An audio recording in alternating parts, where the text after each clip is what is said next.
Concrete5 makes editing your web page as simple as using a word processor. When you're logged in as an admin to your live website, you'll see this editing toolbar across the top of any page you can make changes to. Everything on the left side of the toolbar lets you change the content of the page that you're looking at.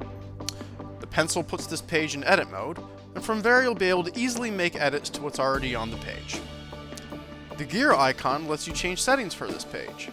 You can manage metadata for SEO, change permissions, look at past versions of the page, even change the look and feel of the page's design. The plus icon lets you add new content and functionality to the page that you're on. Everything on the right side of the toolbar lets you manage your whole website. The search box helps you find pages in the dashboard, your site, or the help documentation at concrete5.org. It's a pretty great way to quickly get around. The Pages icon lets you manage the tree of pages that is your website and add a new page to your draft so you can build out your site.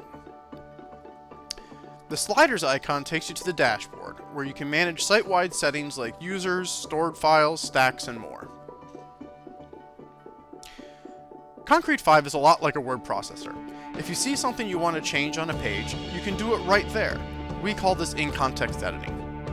Click the pencil icon to put the page in edit mode. The button will highlight green while you're in edit mode, and you can click it again to save or discard your edits.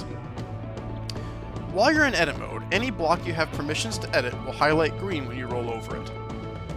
Drag the arrow icon in the upper right to move a block to a different area, or click Edit Block to change the contents of that block.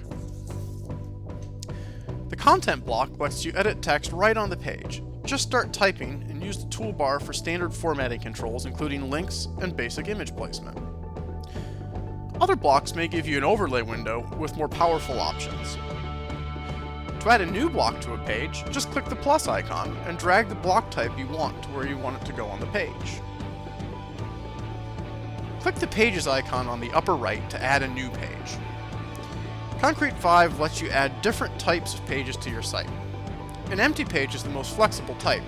Choosing it puts you immediately into edit mode on a new page draft. Drag some new blocks in here and give the page some content. A blog entry is a more complex page type that requires some additional information before you can post it. Picking blog entry will take you to Composer, where you can fill out summary information and start writing your blog post. You can always switch back and forth between edit mode and Composer. Either way, when you have something you'd like to publish, you'll give the page a name and potentially choose where you want it to appear on the site for it to go live. The Sliders icon brings up your site dashboard, where you can manage all the users, files, and site-wide data your website needs to function. There's quite a lot you can do in here, so read the editor's documentation at concrete5.org to learn more. You can quickly get to the fields you need to edit for SEO by clicking the gear icon and then SEO. SEO, or search engine optimization, is the art of creating meaningful page descriptions and keywords so Google knows about the great content in your site. You can also review and edit SEO information for every page on your site by typing bulk SEO into the intelligent search in the upper right of the toolbar.